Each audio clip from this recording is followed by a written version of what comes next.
et qui sera là également pour une petite séance rapide de dédicace. Et puis bien sûr, bienvenue à vous, professeur Delfrécy. Merci beaucoup de cette venue à Chambéry. Merci Denis Lafay. On est très très heureux de vous avoir. On sait la chance qu'on a. C'était pas si simple de caler ce petit détour par Chambéry. Merci de prendre ce temps-là. Merci beaucoup. Merci Emmanuel. Bonsoir à tous. Merci d'être nombreux encore une fois ce soir. Effectivement, j'ai la lourde tâche de représenter Dominique, mais on le salue et il est avec nous ce soir par la pensée. Merci à la Scène nationale Malraux de nous accueillir comme tous les mois et à la base qui fait ça très très bien. Je vous donne moi rendez-vous, eh bien même pas dans un mois, dans 13 jours, ici même, pour la prochaine conférence qui aura lieu sur le thème de l'autisme, mais également tout ce qui va traiter des neuroatypies. Vous n'êtes peut-être pas sans savoir que le 2 avril est la journée mondiale de sensibilisation à l'autisme. Et on n'a pas fait exprès, mais on invite Florian Forestier pour son très beau livre « Mes labyrinthes » aux éditions du Faubourg et un Cibo bleu aux éditions Belfond. Encore une très belle rencontre à venir. Vous pouvez prendre vos places, il en reste un petit peu, je pense. Et voilà, je vais passer tout de suite la parole à Denis et au professeur Delfrécy. Merci de nous avoir fait le plaisir de venir ce soir. Merci beaucoup, Karen. Et puis, je salue Dominique Favario, effectivement. J'en profite pour tirer un grand coup de chapeau à tout ce qu'il entreprend au profit des livres et des débats publics. Jean-François Delfrécy, vous êtes professeur immunologiste, vous présidez le comité consultatif national d'éthique depuis 2017. Dès 1983, vous vous êtes placé en première ligne du combat contre le virus du sida. Vous avez également copiloté pour la France la gestion critique, on s'en souvient, du virus Ebola. Et c'est à la faveur, si j'ose dire, de la pandémie Covid-19 que vous avez surgi dans les foyers de tous les Français, très brutalement, du jour au lendemain, en mars 2020, quand le chef de l'État vous nomme à la présidence du Conseil scientifique, appelé à éclairer, à conseiller, à alerter l'exécutif dans la gestion d'une crise inédite dans l'histoire de la France, dans l'histoire de l'humanité. Je précise parce que souvent on a cru, on a pensé que le Conseil scientifique avait pour objet de décider pour le chef de l'État. Non, il était là pour apporter des avis et des recommandations. Vous avez publié Un homme au front, au seuil, sorti en octobre dernier. Pour ce faire, je vous ai dragué pendant 2 ans, je vous ai harcelé. Un jour, vous m'avez dit « Je suis prêt ». Prêt à quoi? À dire quoi? Pourquoi ce livre d'ailleurs? C'est ce que nous allons voir ensemble et partager avec vous. Mais d'abord, cette pandémie, on a l'impression que c'était à la fois hier et que c'était il y a une éternité. Est-ce que c'est aussi votre sentiment? Bonsoir à tous, ravi d'être à Chambéry avec vous ce soir. Où est-ce que vous étiez d'ailleurs? Vous vous souvenez qu'on a confiné mardi 17 mars 2020, il faisait beau, c'était un beau mois de mars. Je suis sûr que vous vous souvenez tous où vous étiez à ce moment-là. Hein. Bon. Hein, vous étiez 2 jours plus tard. Bon. Mais vous voyez, il y a 2 dates. Enfin, pour ma génération, il y a le 11 septembre avec les tours à New York. Puis je crois qu'il y aura quand même le 17 mars 2020. Brutalement, la France, l'Europe, le monde se confine, une mesure totalement moyenâgeuse, hein, qui va à l'encontre de l'histoire de la médecine, de l'innovation en médecine, parce qu'on n'avait rien d'autre. Et bon, j'essaierai de vous raconter un peu comment les choses se sont passées de l'intérieur et comment on a été amené à prendre cette décision. Alors, pour répondre à cette question, Denis, non, moi je pense qu'il y a une grande résilience de la part des Français, qui ont été d'ailleurs très résilients pendant l'ensemble de la crise, qui maintenant n'ont qu'une envie, c'est oublier. Oublier, passer à autre chose. Bon, mais je trouve ça vachement bien. Hein. Bon. Et puis inversement, vous n'avez rien oublié du tout. Vous vous souvenez où vous étiez le 17 mars à midi, ça j'en suis sûr. Et je suis sûr que si tout d'un coup on avait un nouveau variant, un nouveau virus qui arrivait, on y reviendra peut-être tout à l'heure, la psychologie et les réponses, je dirais, des citoyens se feraient dans des conditions très différentes. de celles qui se sont faites. Ça nous a marqué. Les grandes crises, on le sait, mettent un certain temps avant d'en tirer les leçons et les conséquences véritables. Il y a une série actuellement qui s'appelle La Peste, bien sûr en référence au texte extraordinaire de Camus. Chaque épisode a réuni plus de 3 millions de téléspectateurs. D'après vous, qu'est-ce qu'ils viennent chercher? Ils viennent chercher à exorciser un cauchemar, à le cautériser au contraire? C'est assez surprenant d'ailleurs, hein, le succès, enfin le succès. Certains attendaient un succès d'ailleurs plus important. Et c'est intéressant d'écouter les téléspectateurs, ceux qui regardent la série, ceux qui au contraire ont fait le choix de ne pas la regarder. C'est assez intéressant d'écouter leurs arguments. Alors, moi, je ne sais pas. J'ai regardé 2 épisodes et j'ai, à vrai dire, bien aimé. Hein.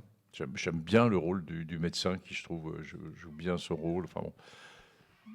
Vous avez remarqué, pour ceux qui l'ont vu, que c'est la peste post-Covid. Hein. On est en France ou ailleurs d'ailleurs, dans une grande ville de la Méditerranée, dans les années 2040. À vrai dire, c'est surtout un très grand livre, La Peste. Hein. Je le cite d'ailleurs, on le cite hein, dans le livre. C'est un très grand auteur, Camus, et qui nous interroge profondément sur plusieurs choses, sur bien sûr la relation avec la maladie, mais surtout sur la relation entre la médecine, le pouvoir, le politique et ces évolutions de la société. Alors, tous envie d'oublier, c'est très bien. Moi, je suis pour une forme de résilience qui fait... Voilà, c'est pour ça qu'on est humain, hein, on oublie. Hein. Et puis inversement, envie de se rappeler ce qui s'est passé. Alors justement, un mot sur ce virus, on en est où d'abord? Est-ce qu'il existe encore? Est-ce qu'il est endormi? Est-ce qu'il est éteint? Est-ce qu'il peut ressurgir? Est-ce qu'il peut muter de nouveau? On en est où exactement? Alors, on en est avec des choses qui vont plutôt bien, hein. Vous l'avez tous compris. On n'est pas tout à fait près de l'endémie, c'est-à-dire de quelque chose comme la grippe, qui revient chaque année avec une mutation qu'on est capable de prévoir et de construire des vaccins qui anticipent l'arrivée du nouveau virus grippal. On n'est pas tout à fait là, mais on n'est pas loin non plus. Alors, vous savez que ce virus, il y avait 2 grandes catégories dans les variants, parce que c'est ça qui nous a beaucoup fait plonger, hein, par rapport au virus initial de Wuhan. Ensuite est arrivé, ce qui est arrivé, on y reviendra sur la partie 2020, mais à partir de 2021 où sont arrivés les vaccins, c'est là aussi en même temps où sont arrivés les variants. L'année 2021, c'est la course entre la vaccination et les variants. Et dans les variants, il y a 2 grandes catégories, ceux qui sont de l'alphabet grec, et il y avait des dessins marrants de Plantu dans Le Monde qui disaient jusqu'où le conseil scientifique va-t-il inventer et pousser l'alphabet grec, hein, pour voir le nombre de variants qu'on pouvait avoir, alpha, bêta, gamma, etc. Et puis tout d'un coup, il y a une rupture avec ce variant dont vous avez tous entendu parler, qu'on appelle Omicron, la famille des Omicron, qui est une grande famille, une très grande famille, avec des cousins, des petits cousins, etc. On est dans les petits cousins là maintenant. Et la particularité d'Omicron, c'est qu'il est quasiment 40 ou 50 fois plus transmissible que le variant initial de Wuhan. Mais inversement, il n'est pas grave, il n'entraîne pas de signes de gravité et il n'échappe pas, en tout cas jusqu'à maintenant, à la réponse immunitaire, et en particulier à la réponse immunitaire induite par les vaccins. Donc on a quelque chose de très transmissible et on a de nouveau des bouffées à certains moments. Hein, et de l'autre côté, on n'a pas eu la conjonction d'un mutant qui combinerait finalement un mutant de alpha, bêta, gamma, je ne sais pas lequel, mais un de ceux-là, plus Omicron qui ferait de la recombinaison. Les virologues nous avaient dit que ce n'était pas possible, c'est faux. On a appris que c'était vrai, qu'il pouvait y avoir des combinaisons possibles. Et vous imaginez si on avait un recombinant très transmissible, très sévère, échappant au vaccin. On serait vraiment pas bien. Et bien, ça n'est pas survenu. Il n'a pas réussi à prendre le pouvoir. Et je pense que maintenant, la barrière qu'on s'est constituée au niveau international, à la fois parce qu'on a été tous infectés à plusieurs reprises, qu'on a été ou pas vaccinés, plus le vaccin pour les plus âgés, fait qu'on a une sorte de barrière immunitaire qui fait que, voilà, sauf très grande surprise, on peut dire que probablement toute l'affaire du Covid-19 est plutôt un peu derrière nous, ce qui ne veut pas dire que voilà, peut pas survenir à un moment donné un variant particulier ou qu'il ne surviendrait pas autre chose. Et il surviendra sûrement autre chose parce que c'est lié à nos modes de vie qui sont complètement différents d'il y a une quarantaine d'années. Quels sont les mystères qui restent à lever sur ce virus? Alors, il y a des mystères sur l'origine, bien sûr, du virus. Il y a aussi encore des questions très importantes sur les répercussions à moyen et long terme, à la fois sur la santé mentale, sur nos comportements. Voilà. Qu'est-ce qu'on peut aujourd'hui, est-ce qu'on peut encore éclaircir des zones d'ombre? Oui, il y a encore plein de zones d'ombre. Le Covid-19, c'est une victoire de la science. Vous n'en avez probablement pas conscience, hein. Même certains dans la salle doivent douter de la science, hein. Bon. Et on pourra en discuter. Mais à mes yeux, moi qui ai un passé dans l'ensemble de ces virus émergents, qui a vécu sida, hépatite C, Ebola, etc., en moins de 2 ans, 3 ans, les vaccins ont été trouvés, des premiers antiviraux ont été trouvés, les grandes bases de données ont pu être... Enfin, c'est une victoire extraordinaire de la science. Si on n'avait pas les vaccins, quel que soit ce qu'on peut penser sur les vaccins, nous serions dans une merde sans nom. Et je pèse mes mots en disant ça, hein. C'est-à-dire on ne se serait pas sorti de cette crise avec, je dirais, à la fois dans la durée dans laquelle on s'en est sorti, et surtout, on aurait eu un nombre de morts qui aurait été beaucoup plus important. Donc c'est une victoire de la science, même si, je le reconnais volontiers, il y a un doute vis-à-vis de cette science, hein. C'est le paradoxe. Et vous sortez tous avec un doute, des questionnements, d'où ils ont sorti leur vaccin, etc. On pourra y revenir. Alors, il y a des questions qui ne sont pas résolues. D'où vient ce virus? Et vous savez qu'il y a 2 grandes théories. La première, c'est un truc qui a été construit dans les laboratoires P4 de Wuhan. Wuhan, c'est une très grande ville chinoise, hein. Ce n'est pas du tout une ville universitaire. C'est une ville énorme. Beaucoup une ville de construction automobile et de batterie automobile, de batterie électrique. Et puis il se trouve qu'il y a un centre de virologie, mais qui est considérable. C'est 2 très grosses universités françaises, sur lesquelles la France d'ailleurs avait participé à la construction initiale du P4 de Wuhan. Puis après c'est retiré, parce que justement on ne savait pas trop ce qui s'y faisait. Et certains disent qu'ils ont construit des virus super mutés à partir de virus déjà existants, de façon à essayer de comprendre comment on pourrait construire des vaccins contre ces virus. Ça ne partait pas de l'idée de construire des virus pathogènes, c'était de l'idée d'arriver à construire de ça. Bon. Il y a des arguments pour ça. Certains disent que c'est sûrement ça. Moi, je pense que c'est beaucoup plus nuancé. Pourquoi je dis ça?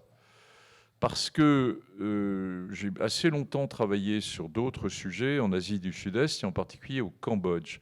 Et au Cambodge, il y a un institut Pasteur situé à Phnom Penh, qui est de très grande qualité, où il y a des laboratoires qui sont l'équivalent de ceux qu'on peut trouver à l'Institut Pasteur à Paris.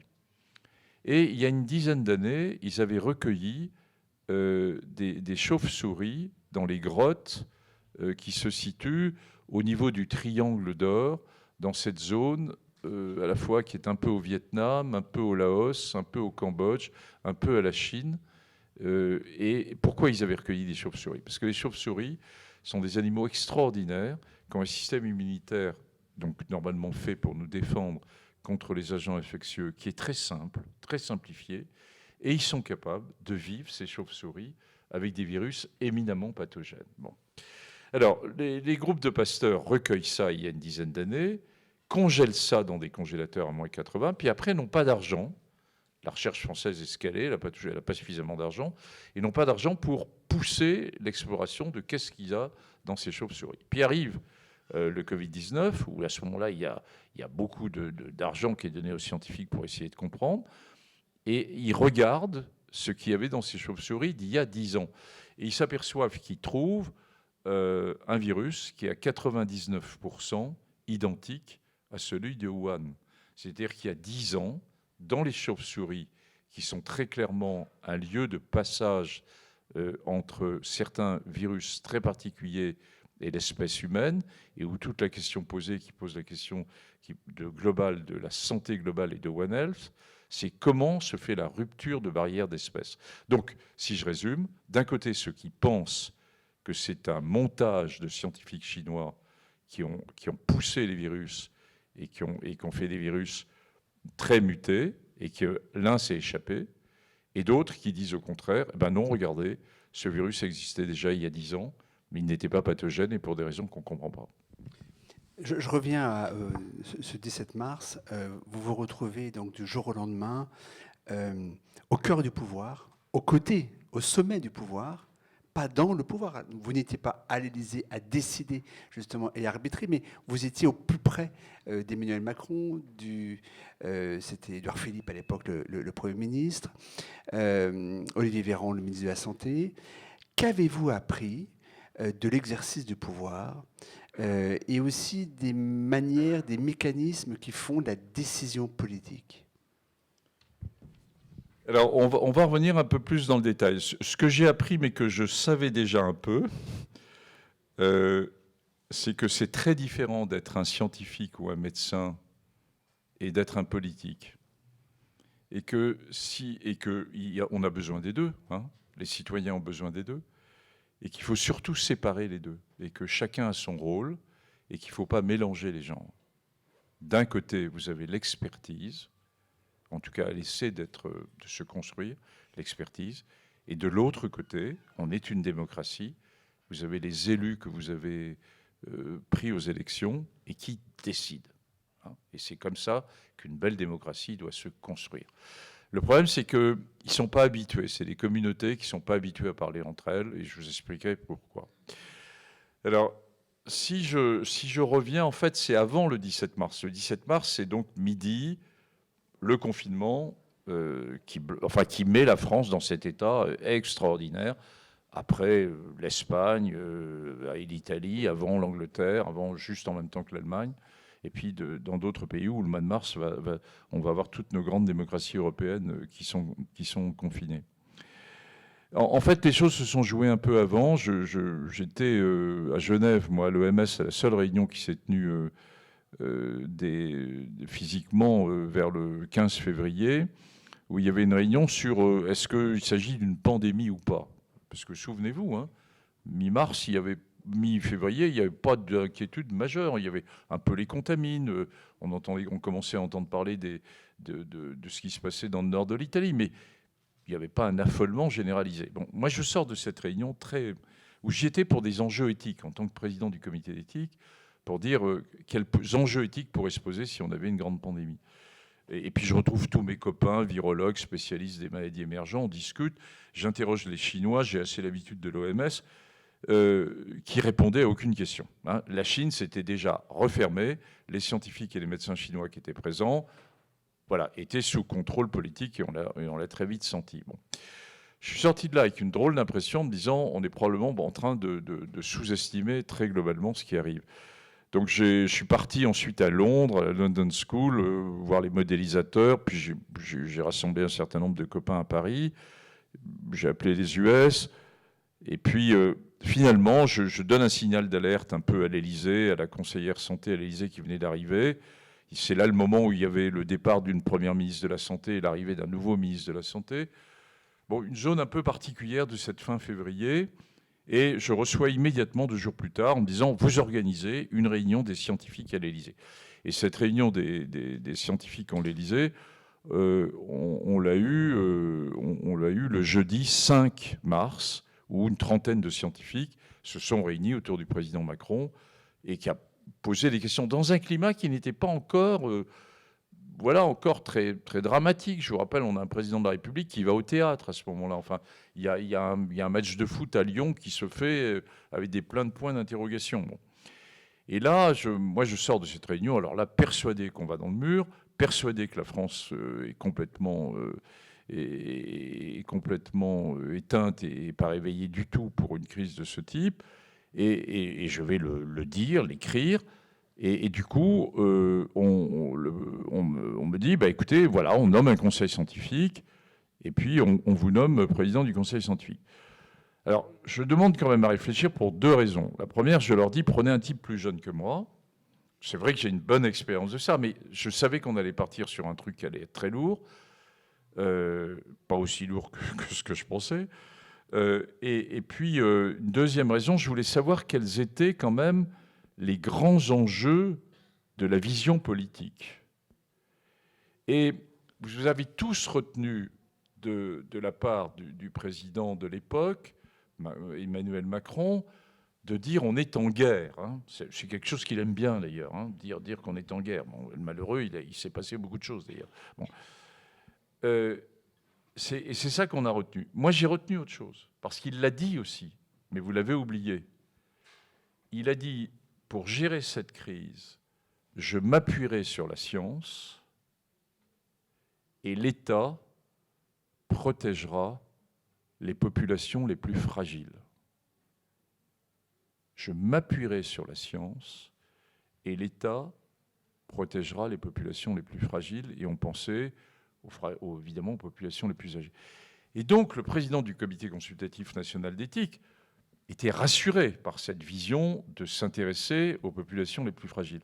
Et donc voilà. Alors après, ce conseil scientifique a été donc mis en place très rapidement, et la journée, enfin la plus extraordinaire qu'on raconte dans le livre avec Denis, c'est le jeudi 12 mars le matin, où Paris allait bien. Moi, j'ai quitté, voilà, tout le monde allait bien, tout le monde était dans les bistrots, etc. Il n'y avait pas de problème. Et on rentre à l'Élysée, on s'était vu avec quelques membres du conseil scientifique, et on est d'un côté d'une très grande table, vous imaginez l'Élysée, enfin bon,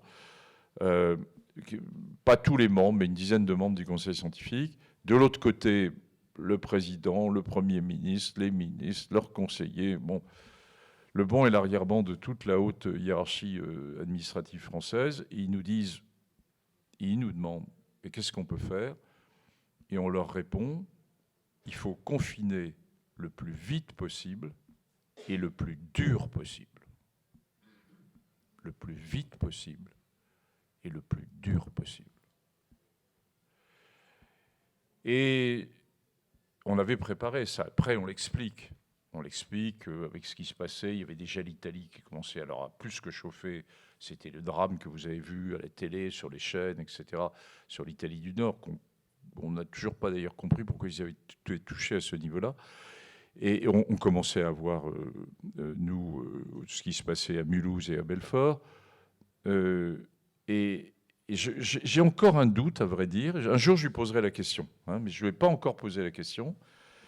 Je pense que lui s'attendait à ça.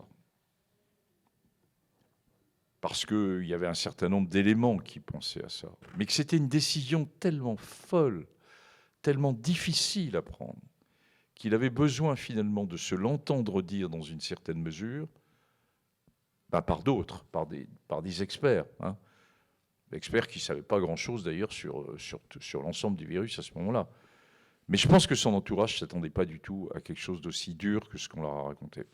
Est-ce qu'au final, vous pensez que notre démocratie, qui a été mise à l'épreuve, hein, les premiers mois, et pas seulement les premiers mois, est-ce que vous pensez qu'elle s'en est retrouvée plutôt fragilisée, ou est-ce qu'au contraire, certains pans de notre démocratie se sont renforcés? C'est très difficile hein, de répondre à cette question. D'abord, la crise Covid, c'est trois périodes complètement différentes qui sont très différentes. Hein. Il y a 2020, la période des confinements, on ne sait rien, on essaie de comprendre. Il y a le premier confinement que vous avez globalement tous plutôt bien vécu. C'est les populations les plus fragiles qui ont été évidemment les plus touchées. Je vous rappelle qu'il y a quand même 28 000 décès en 2 mois dans les EHPAD. C'est le drame des EHPAD, c'est les syndromes de glissement dans les EHPAD. C'est toute une série de grandes questions qui se posent. Et puis, il y a l'été 2020, où vous faites la fête, c'est fini, le Covid est parti. Et nous, on est en train de vous dire, au niveau du conseil scientifique, eh ben non, il va y avoir une deuxième grande vague. Et personne ne nous croit vraiment. Puis il y a des tas d'experts qui commencent à arriver sur les plateaux télé. Mais non, qu'est-ce qu'ils racontent? Enfin bon. Et puis arrive la deuxième vague. Et arrive un deuxième confinement. Et c'est là où les ennuis commencent. Hein. C'est là où, dans la tête des citoyens, on avait donné le premier confinement. Les gens de la santé avaient énormément donné. Souvenez-vous, on les applaudissait, etc. Et puis, c'est pas fini. Arrive le deuxième confinement. Heureusement, arrive aussi au mois de décembre de cette année 2020 les premières très bonnes nouvelles sur les vaccins. Ensuite, on en a les 2021, qui est la course entre la vaccination d'un pays, chose qu'on n'avait jamais fait, enfin extraordinaire quand même. Bon. Et puis les variants, avec des variants de plus en plus bizarres, comme je vous le racontais tout à fait au début. Puis on a une troisième année qui est l'année 2022, qui est Omicron et ses petits cousins. Je mélange 2022 et 2023 exprès pour montrer qu'on était déjà dans autre chose. Et donc, dans ces 2 premières années, 2020 et 2021, on a oscillé entre 2 grandes valeurs éthiques citoyennes et républicaines, que sont l'autonomie et la liberté individuelle, qui est quelque chose de fondamental, et en particulier en France, bien sûr, mais dans la vision anglo-saxonne des choses. Et puis une deuxième grande valeur éthique et citoyenne, qui est la solidarité. Solidarité vis-à-vis des plus fragiles, et on est fragile quand on est âgé, quand on a des pathologies, et on est plus sensible, et vous étiez plus sensible pour la majorité d'entre vous dans cette salle, et moi aussi d'ailleurs, au fait qu'on pouvait faire des formes graves et des formes sévères. Et donc, au nom, puisqu'on n'avait pas, à ce moment-là, l'innovation n'était pas arrivée, la médecine n'était pas arrivée. Elle n'arrive finalement qu'à la fin 2020, début 2021, avec les vaccins et les premiers antiviraux qui sont actifs. Donc on s'appuie sur des mesures de santé publique, qui sont toujours extrêmement difficiles pour gérer une crise. Ces mesures de santé publique opposent dans une certaine mesure la liberté individuelle. On vous restreint vos libertés individuelles. Certains d'entre vous ne sont pas encore remis. Et on restreint les libertés individuelles pour mieux défendre une liberté collective et sortir que l'ensemble du pays s'en sorte mieux. Et à l'intérieur de ça, il y a une deuxième grande question, c'est tout le monde n'était pas égaux devant la gravité de ce que pouvait être le Covid. Il y avait d'un côté les populations les plus âgées et les plus fragiles, qui représentaient à peu près 20 millions de personnes en France, puis il y avait 45 millions de personnes qui, elles, auraient pu vivre ça d'une autre façon.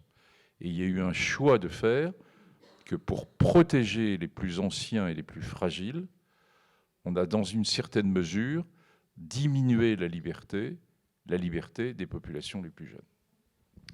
La vie du conseil scientifique n'a pas toujours été un long fleuve tranquille. Il y a eu des moments de tension très vives, et notamment au mois d'avril, lorsque certains membres du conseil scientifique pensent que le chef de l'État est en train peut-être de succomber aux sirènes de Didier Raoult.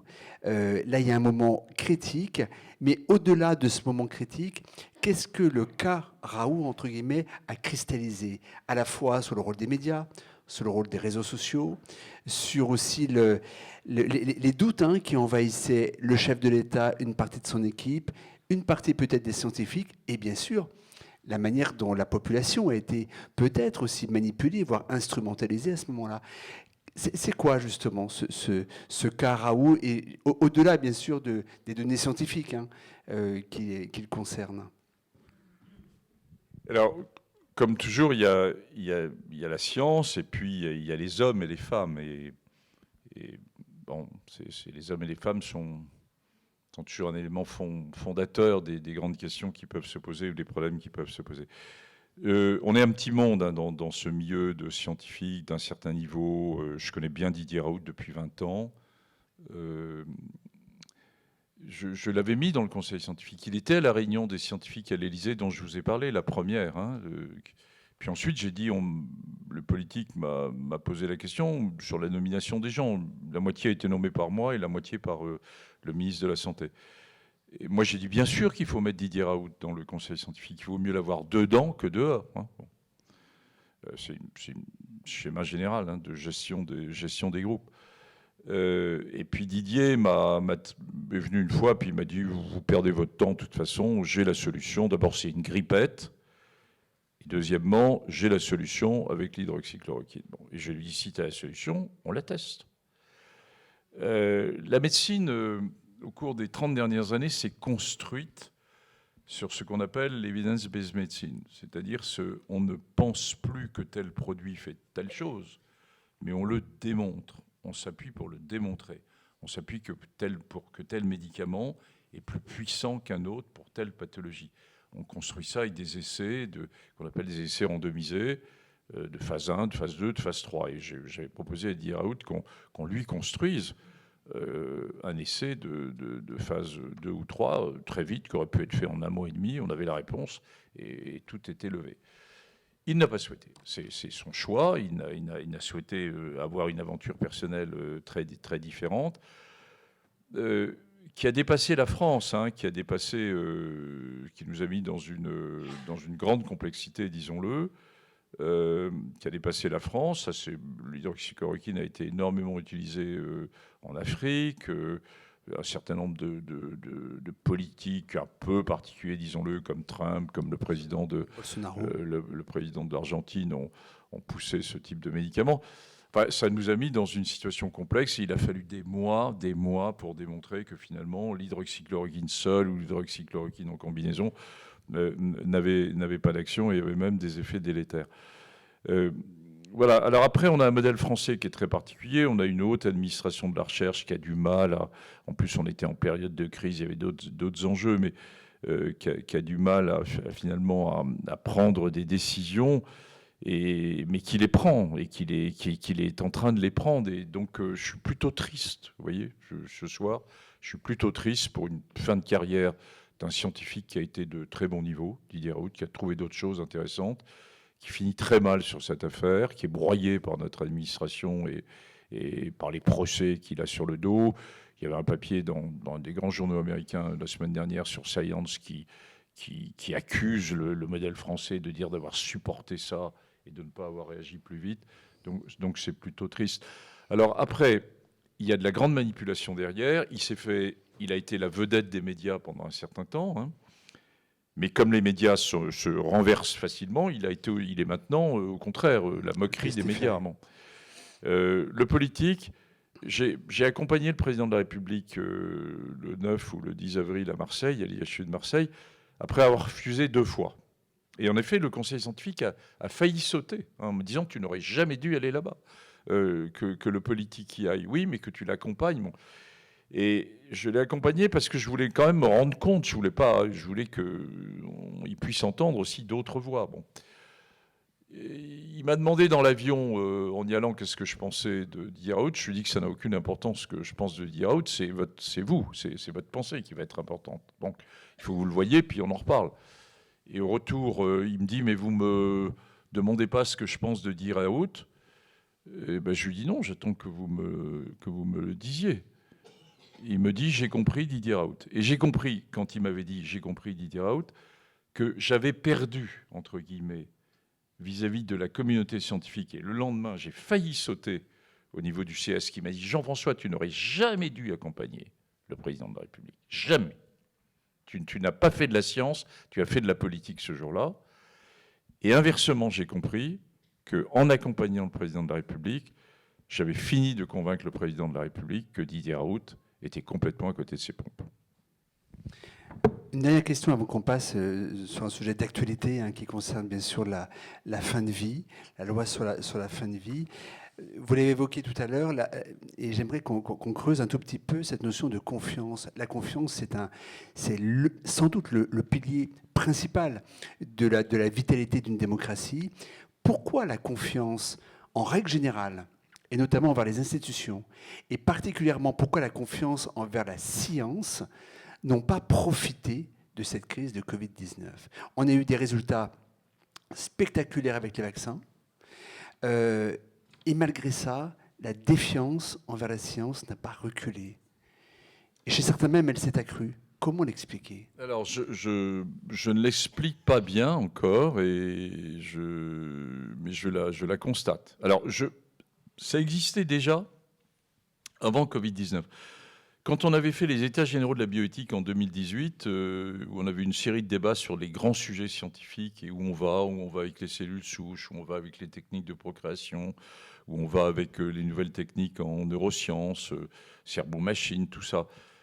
On avait perçu quand même de la part des citoyens, dans les débats qu'on avait organisés, le fait que voilà, il y avait un questionnement sur les scientifiques, sur finalement, avec une question simple, hein, mais qui est une très belle question, quel monde voulons-nous pour demain? Bon. Et est-ce que c'est la science qui doit toujours piloter le monde que nous voulons pour demain? Bon. Et c'est une vraie belle question, parce que la science, il y a eu des progrès fantastiques. On aurait fait cette conférence il y a 30 ans, la moitié d'entre vous ne seriez pas là. Hein. Bon, et moi non plus, peut-être d'ailleurs. Hein. Donc il y a eu d'extraordinaires progrès sur la perte de mortalité infantile, l'accroissement de la durée de vie dans nos pays à la fois développés, mais même sur le sud global. Donc oui, la science a fait faire des progrès à l'humanité au cours de ces dernières années qui sont fantastiques, et on n'est qu'au début. Et à l'inverse, il y a un doute. Alors, dans les crises, toute crise sanitaire devient très vite une crise sociétale et parfois une crise politique. Et c'est pour ça d'ailleurs que la réponse et la décision ne doivent absolument pas être prises par les médecins. Hein. Les médecins et les experts sont là pour éclairer le décideur, mais le décideur, lui, a une vision globale sur ce que doit être la réponse, où il y a des enjeux économiques, enfin, tout ce que vous pouvez imaginer. Et donc, une république de médecins serait une erreur grave. Hein. On est une démocratie et on est là pour éclairer. Bon. Mais toute crise doit conduire à la confiance. Alors la confiance vis-à-vis des politiques, elle est faible, et on le sait, pour des raisons plus ou moins justifiées d'ailleurs, je trouve. La confiance vis-à-vis des médecins et des scientifiques, elle reste haute. C'est-à-dire que quand on fait des sondages d'opinion, la science reste à un certain niveau. Mais ça baisse, c'est en train de baisser. Et vous avez tous été interpellés par une série de questions dans le post-Covid, alors que c'est une fois de plus une victoire de la science. Pourquoi? Je ne sais pas. Peut-être qu'on a mal expliqué. Peut-être que dans ce débat très difficile où la science ne savait pas toujours au début, on a confondu et on vous a fait confondre en même temps deux choses. Ce qui est la recherche et donc dans une certaine mesure l'avancée de la science progressive qui se fait en marchant de pas en avant, un pas en arrière, ce qui est certaines vérités scientifiques. Et on a peut-être confondu un peu les deux choses. La vérité scientifique, c'est quoi?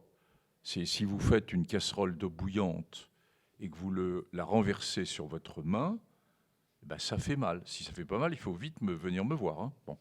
Hein. Ça, c'est de la vérité. Hein. Ça brûle l'eau bouillante. Moi, je veux bien qu'il y ait des gens qui disent que ça ne brûle pas. Enfin bon. Hein. Donc ça, c'est de la vérité. Simple, vous voyez, facile à comprendre. Par contre, il y a des constructions scientifiques qui se font en avance en marchant. C'est ce qui s'est produit, évidemment, dans une crise. Et en particulier, probablement, sur les vaccins, où il y a eu deux pas en avant, un pas en arrière. Je rappelle que sans les vaccins, nous n'en serions pas là. Une étude récente vient de montrer, par exemple en France, où on a aussi le même type d'études à l'étranger, que sans la vaccination, au lieu de 185 000 décès en France, on en aurait le double, exactement le double. Donc c'est clair, net et précis, que quand on compare finalement la perte de l'impact sur la durée de vie dans les grands pays occidentaux, la France perd 3 mois, l'Allemagne 5 mois, l'Italie, l'Espagne et l'Angleterre autour de 9 mois, tous les pays de l'Est perdent 1,2 ans, et les États-Unis perdent 2,6 ans. Pourquoi? Parce que l'accès aux soins aux États-Unis se fait dans de très mauvaises conditions. Mais par contre, si vous regardez la population blanche américaine qui s'est fait vacciner, elle est exactement au même niveau que la population des grandes démocraties européennes. Donc, c'est à la fois un succès massif, mais, voilà, on a appris progressivement que ces vaccins, finalement, qui protègent très bien contre la survenue d'une forme sévère et une forme grave chez les personnes qui sont fragiles et âgées, eh bien, ne protègent pas très bien contre la transmission et obligent à être répétés parce qu'il a une durée de vie. Bon. Et ça, on l'a appris au fur et à mesure, et probablement, on ne vous l'a pas suffisamment bien expliqué. Je l'ai dit, Alain Fischer l'a dit également, mais on ne vous l'a pas suffisamment. C'était difficile à comprendre, et vous ne l'avez pas bien compris parce que dans votre tête, on fait une vaccination, on est couvert pour un certain temps. Ça fait partie des regrets, des erreurs. Ça, s'il fallait très vite, pourquoi, avant qu'on passe justement au CCNE, s'il y avait un autre regret à formuler aujourd'hui. Oui, j'ai un autre regret, c'est juin 2020. Je l'ai dit d'ailleurs, hein, c'est juin 2020. On sort de ce premier confinement extrêmement dur, extrêmement efficace, hein, moins 85% de circulation du virus avec ce confinement très très dur. Bon. Il avait été très très dur en EHPAD. Dans la même période, d'ailleurs, je vous ai dit 28 000 décès en EHPAD en très peu de temps. S'il n'avait pas été dur, on avait le double, voire le triple en EHPAD. Mais quand on sort de ce confinement, c'est la période du déconfinement. C'est, vous savez, la période où M. Jean Castex est M. Déconfinement avant qu'il devienne Premier ministre. Bon. Et là, dans les EHPAD, il s'est passé des choses. Nous, on n'était pas directement opérationnels, mais je regrette de ne pas avoir été plus actif là-dessus. Vous avez certains directeurs d'EHPAD ou certaines familles qui, d'un côté, disaient il faut continuer à protéger, à surprotéger, sinon ils vont être atteints, etc. Puis d'autres qui, au contraire, disaient écoutez, on a déjà perdu quelqu'un, on était 5 à l'enterrement, c'était des conditions humaines qui étaient très difficiles. Il faudrait peut-être un peu simplifier. Bon. Et on a vu certains syndromes de glissement survenir chez des personnes âgées. On a vu d'autres choses merveilleuses où vous avez tout d'un coup eu des vidéos arriver dans des EHPAD avec des personnes très âgées où on ne disait jamais elles pourront utiliser la vidéo. Si, elles ont pu utiliser la vidéo. Bon. Et je me pose la question, si on n'a pas,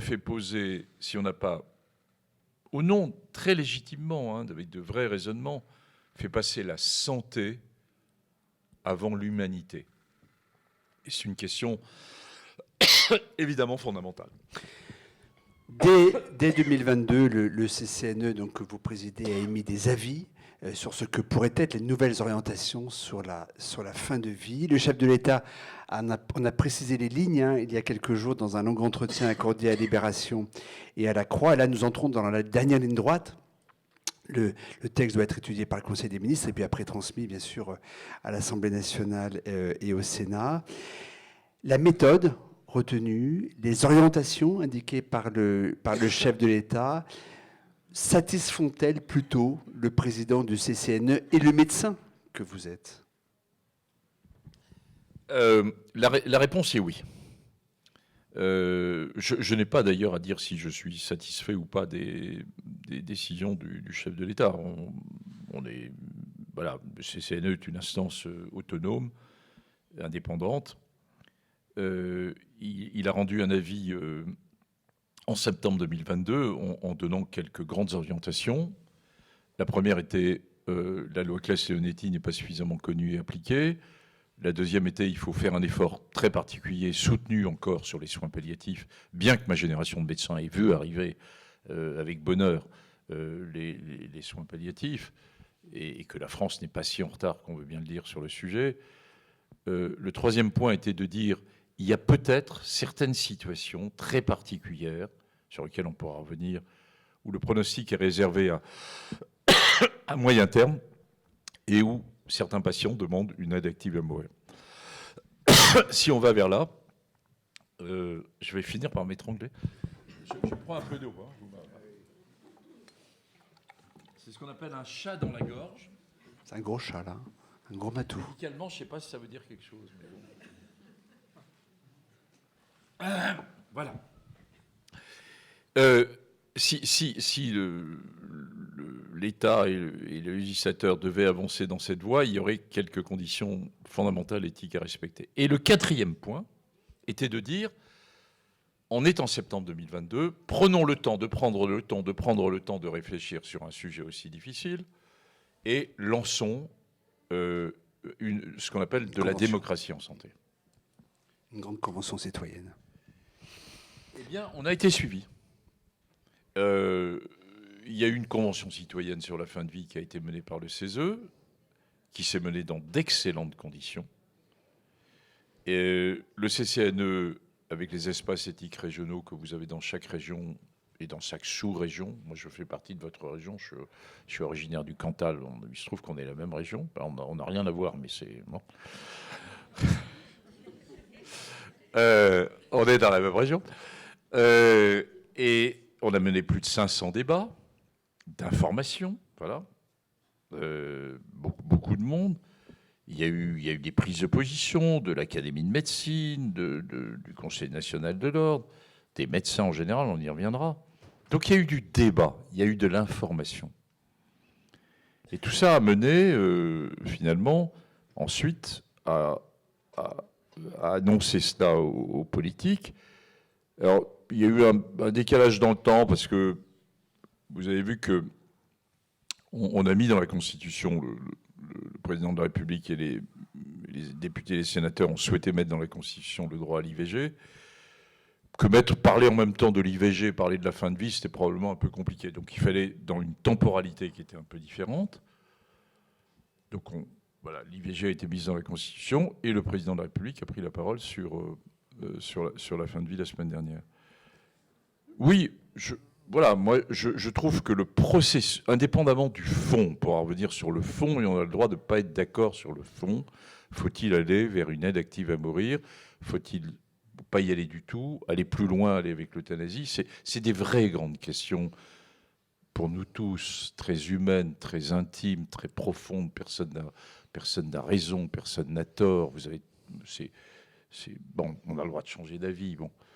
Mais sur le processus de la construction de démocratie en santé et de cette démocratie participative, oui, moi je porte beaucoup ça depuis plusieurs années, où je dis que sur les très grands sujets de santé, la décision ne peut pas venir seulement des experts, elle ne peut pas venir seulement du politique, elle a besoin de l'avis des citoyens.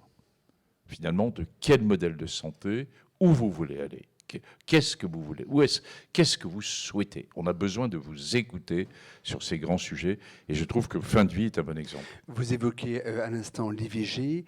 La constitutionnalisation de l'IVG a plutôt fait consensus, on va dire, au sein de la classe politique. On peut imaginer que le débat sur la fin de vie suive une même trajectoire. Or, beaucoup redoutent une politisation, une polarisation politique justement du débat lorsqu'il va arriver à l'Assemblée nationale. Est-ce que vous-même, vous faites partie de ceux qui craignent cette dérive?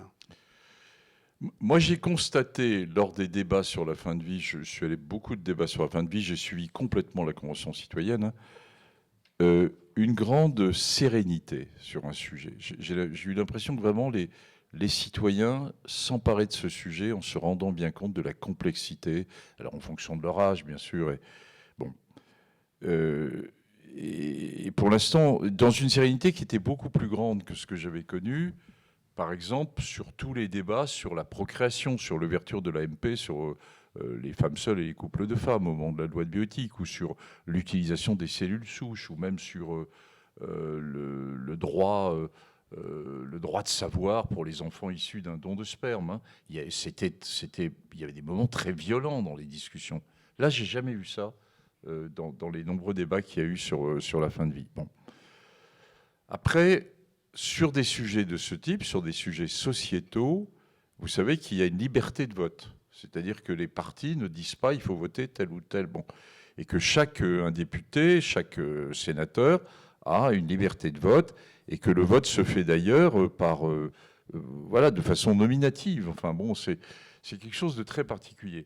Ils vont reprendre un certain nombre de points, ils vont de nouveau auditionner, mais ils ont déjà eu, avec tout ce temps de démocratie en santé et de démocratie participative, un bout du chantier qui a déjà été travaillé, où il y a eu une expertise qui s'est mise en place, la voix des citoyens a pu s'exprimer. Donc je souhaite vraiment, mais voilà, je suis comme tout le monde, hein, que notre système démocratique puisse avoir un vote, je dirais, qui se fasse dans des conditions très honorables sur un sujet ô combien complexe.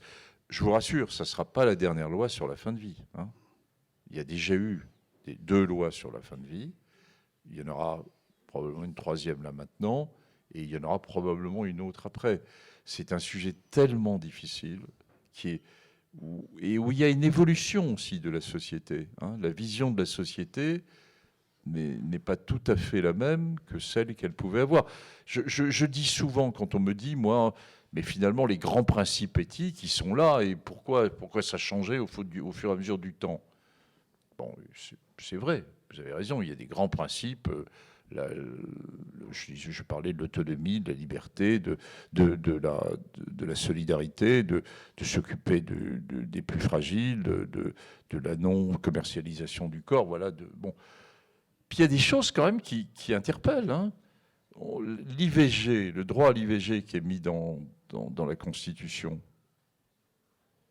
pour les plus anciens d'entre vous, ou même vous en avez entendu parler par vos parents, dans les campagnes, dans les provinces, et je suis moi-même de province, je vous ai dit du Cantal, donc j'en parle vraiment très librement.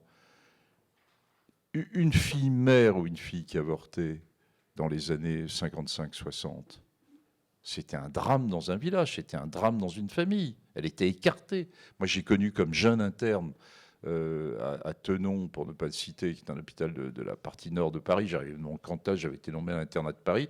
J'arrive à Tenon, et les gardes du samedi soir, on avait 30 gamines qui arrivaient, qui venaient de se faire mettre une aiguille à tricoter, dont un certain nombre allaient développer une septicémie, et qui étaient rejetées, mais dans des conditions dramatiques.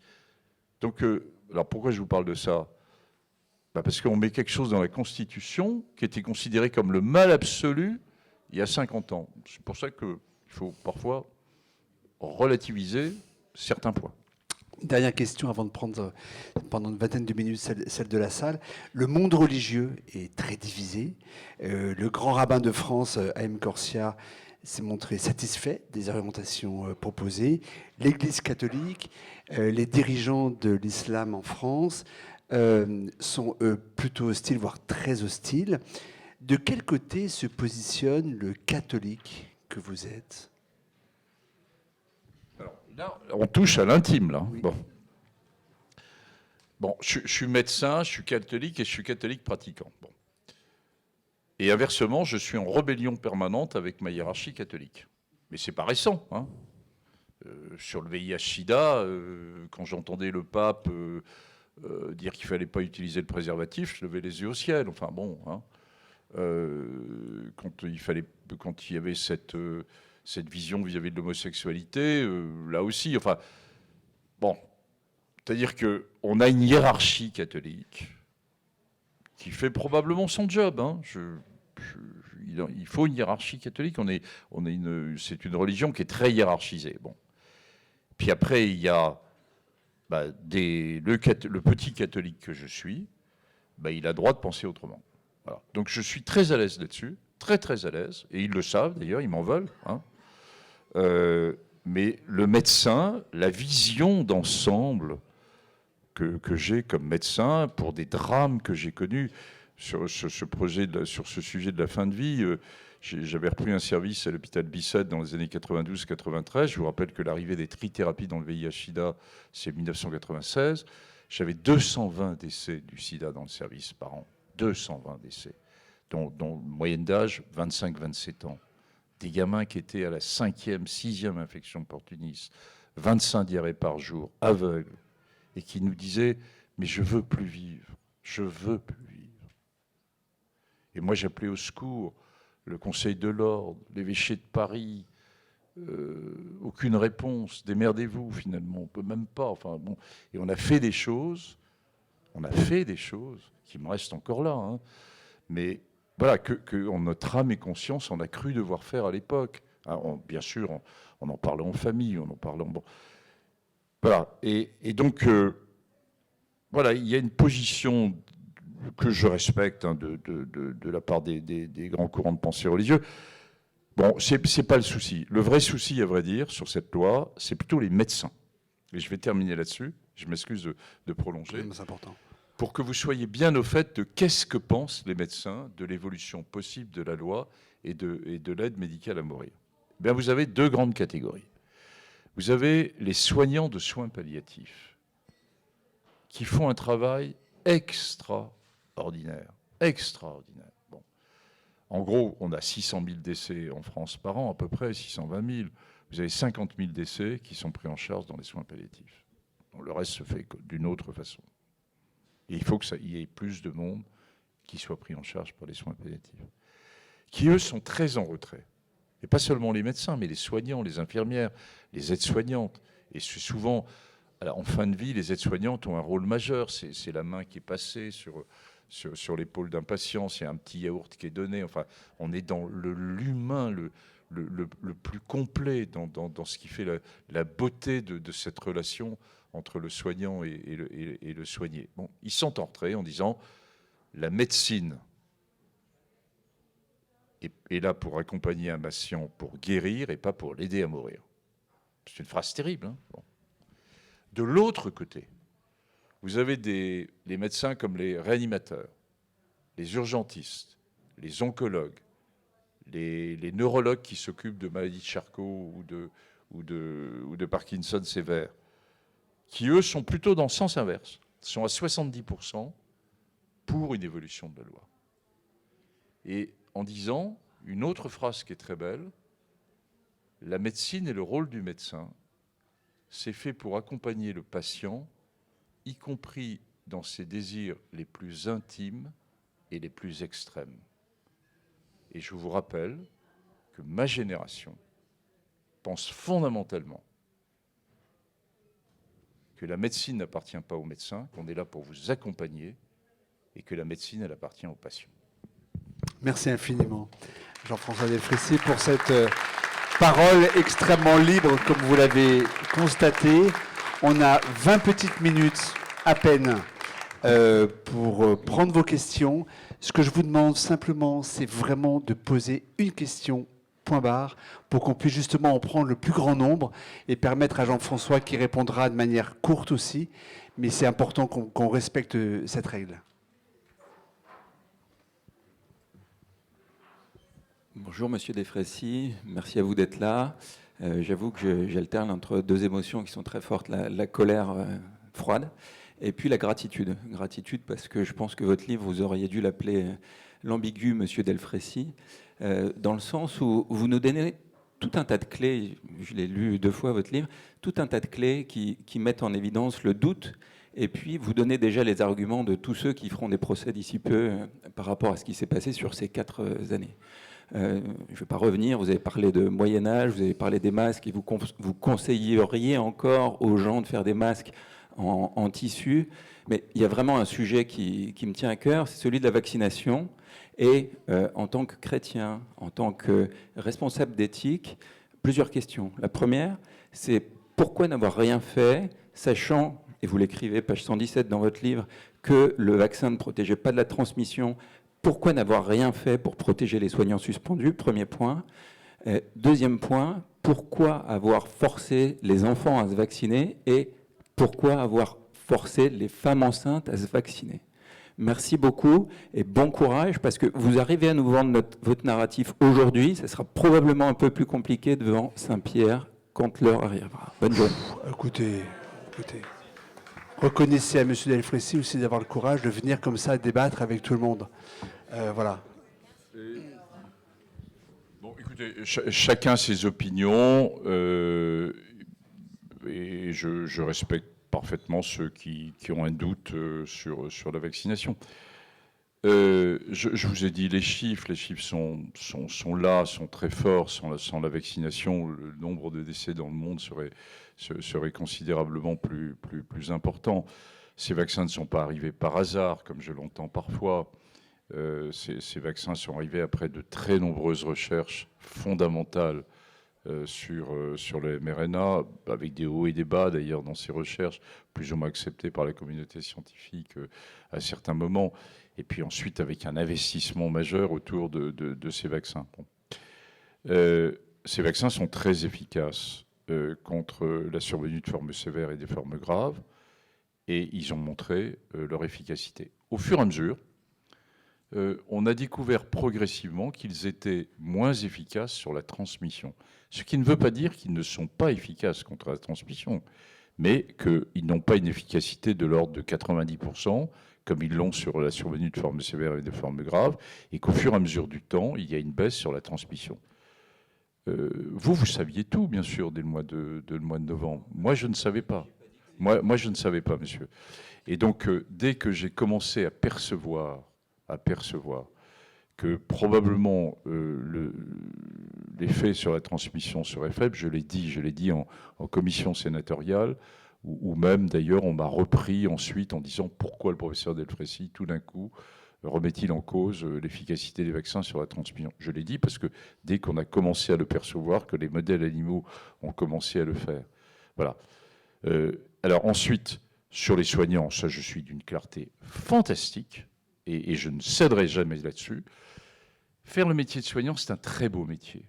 Personne n'oblige les soignants à faire ce métier-là. Ils peuvent parfaitement faire autre chose. Mais quand on est soignant, on doit à la fois se protéger, pour protéger les autres, et pour être à son poste de travail. Donc que l'obligation vaccinale ait été demandée aux soignants, c'est la moindre des choses. Les soignants qui ne souhaitent pas être vaccinés, ils font un autre métier. Il y a d'autres très beaux métiers dans la vie. Donc moi, je n'ai aucun état d'âme là-dessus. Je persiste et signe sans état d'âme. On va prendre une autre question. On va prendre une autre question, s'il vous plaît. Oui. Ouais. Mais je vous répondrai après. Je n'élude pas la question. Madame. Bonsoir à tous. Donc moi, je voudrais parler du livre. Je pensais que vous alliez parler du livre ce soir. Alors, j'ai très bref. Qu'est-ce qui pourrait me décider à lire votre livre?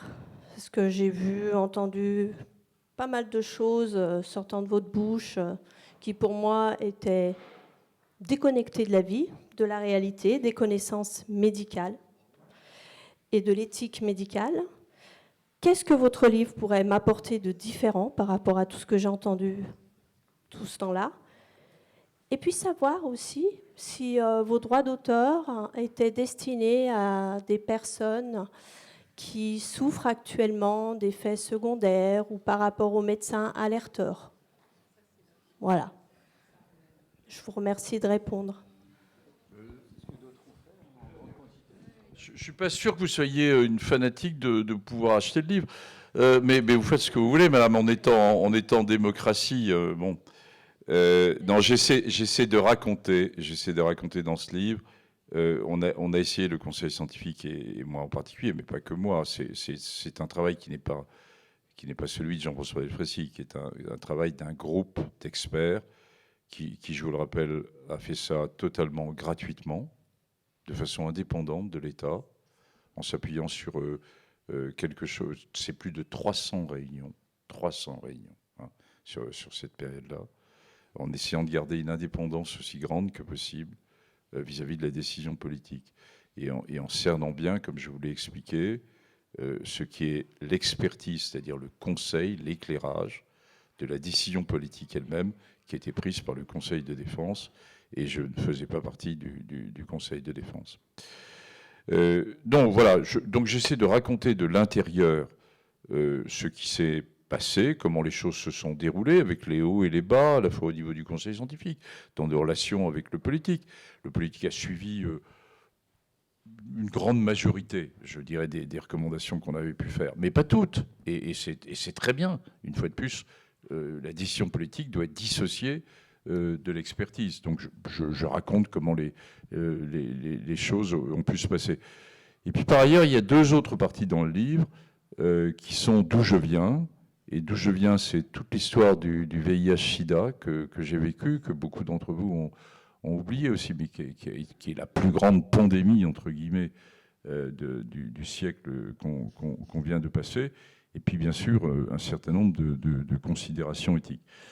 Autour de tout ça, oui, les grandes questions éthiques étaient au cœur du rendez-vous, madame. Alors, vous les avez peut-être pas perçues, vous les voyez autrement, c'est votre droit, mais elles ont été toujours au cœur du rendez-vous. Et d'ailleurs, les experts étrangers, puisqu'il y a eu un certain nombre de conseils scientifiques un peu analogues aux Français qui se sont mis en place en Europe, en Allemagne, en Suisse, en UK, en Espagne, avec lequel on était en lien toutes les semaines, a reconnu que finalement la vision française de porter ce que je vous ai indiqué, c'est-à-dire de s'appuyer sur la science et de protéger les plus fragiles, de s'intéresser aux plus fragiles, est une vision qui a été très portée par la France. Et écoutez, je ne sais pas, je n'ai aucune idée de ce qu'on va toucher avec ce livre, mais aucune idée. Justement, j'en parlais avec Denis. Je ne sais pas combien on a vendu de bouquins, j'en sais rien du tout. Donc voilà, voilà ma réponse. J'aimerais simplement compléter en rappelant que, et c'est très présent dans le livre, on perçoit dans ce livre, je crois, l'humilité du médecin Delfrécy. Si, j'insiste. J'ai passé 90 heures d'entretien en tête à tête avec lui, et croyez-moi qu'en tant que journaliste, j'ai essayé de le pousser le plus loin possible. On perçoit l'humilité du médecin et surtout les doutes, mais colossaux, abyssaux, auxquels était confrontée toute la communauté scientifique, et lui en tête, bien sûr, du conseil scientifique, les premiers jours, les premières semaines et même les premiers mois. Et ça, je crois qu'il ne faut pas oublier que tout scientifique qu'il était et qu'ils étaient, ils étaient face à un précipice lorsque le virus est arrivé. Et on a oublié ça. Par contre, on voyait partout sur des plateaux de télévision des pseudo-experts, des pseudo-médecins affirmer que le vaccin n'allait servir à rien, affirmer ceci et cela. Eux, par contre, avaient paradoxalement une sorte de science, de connaissance assez stupéfiante. Enfin voilà.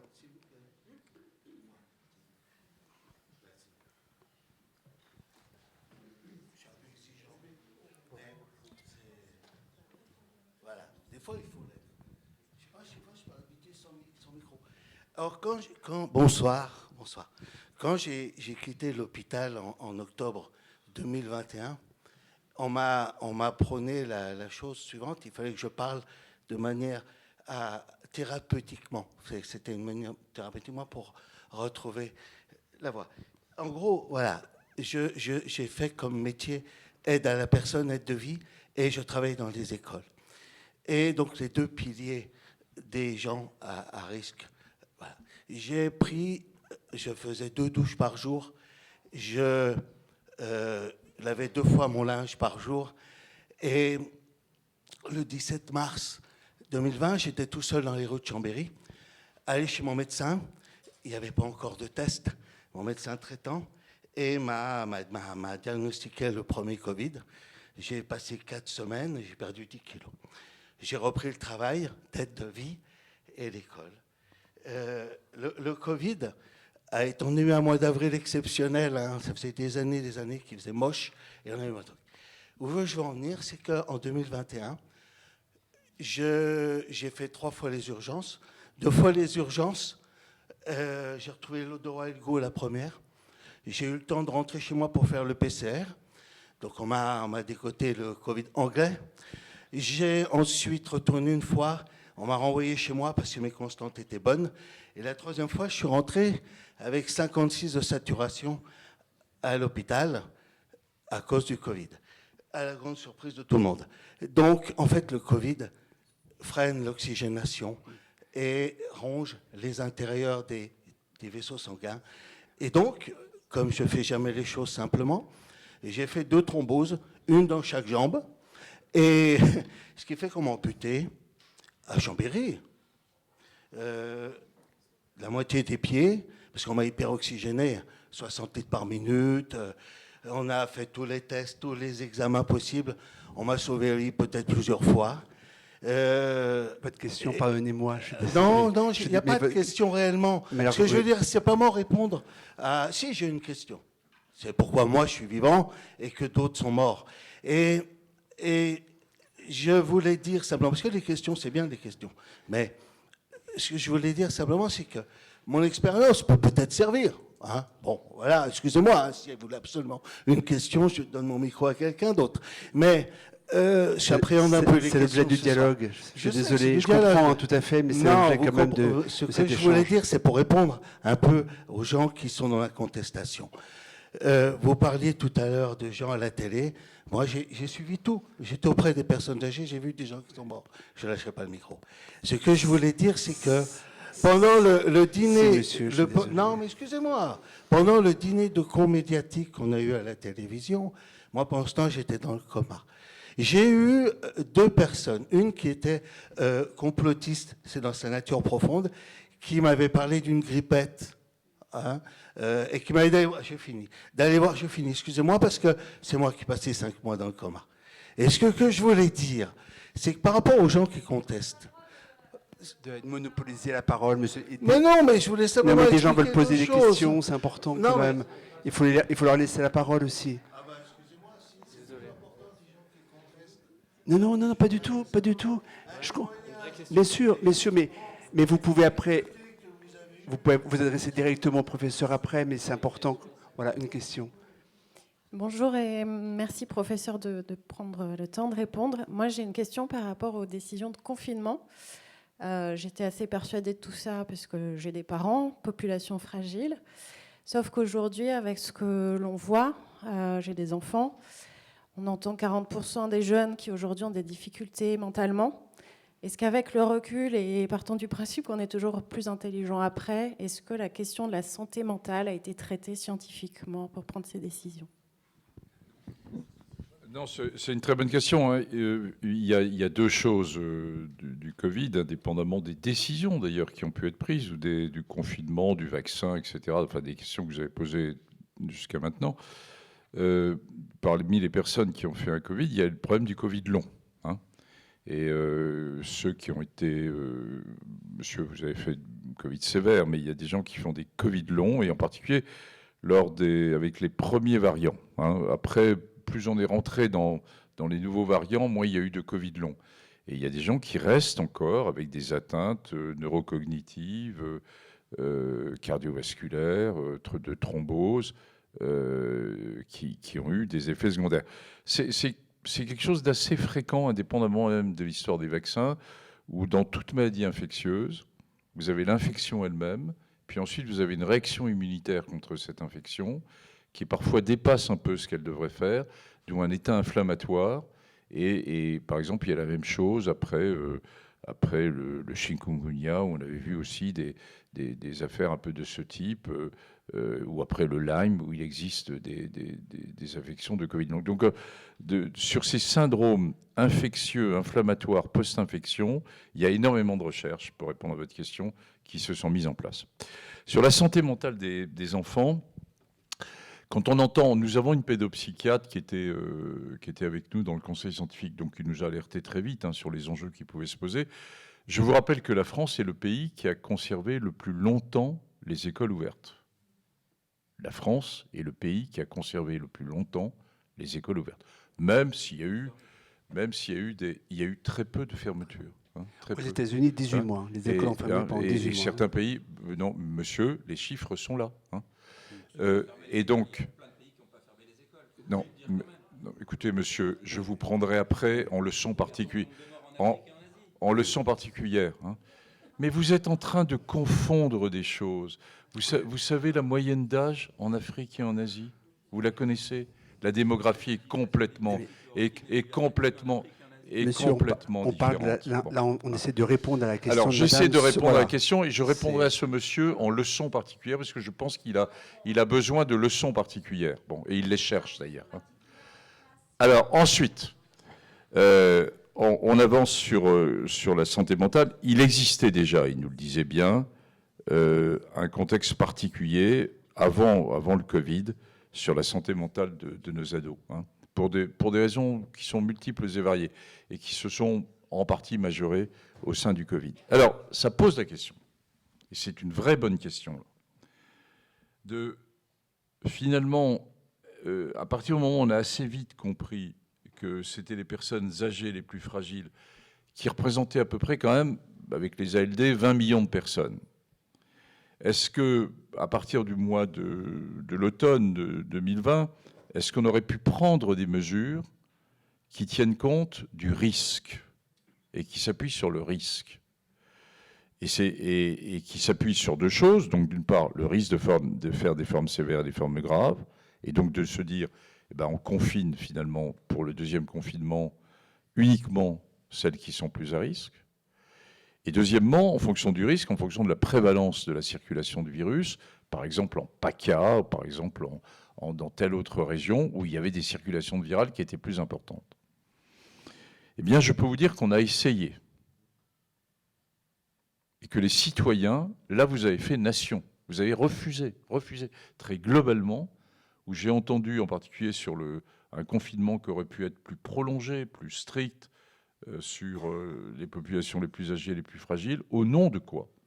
Au nom de quoi on nous confinerait, nous, les sujets les plus âgés, les plus fragiles? On a le droit de vivre comme les autres. C'était avant la vaccination. Dès que la vaccination est arrivée, je vous rappelle qu'on a mis en priorité, contrairement à d'autres pays, la vaccination là où il fallait la mettre, bien sûr, chez les gens où elle était la plus efficace. On va prendre une toute dernière question, courte et réponse courte. Monsieur Hué.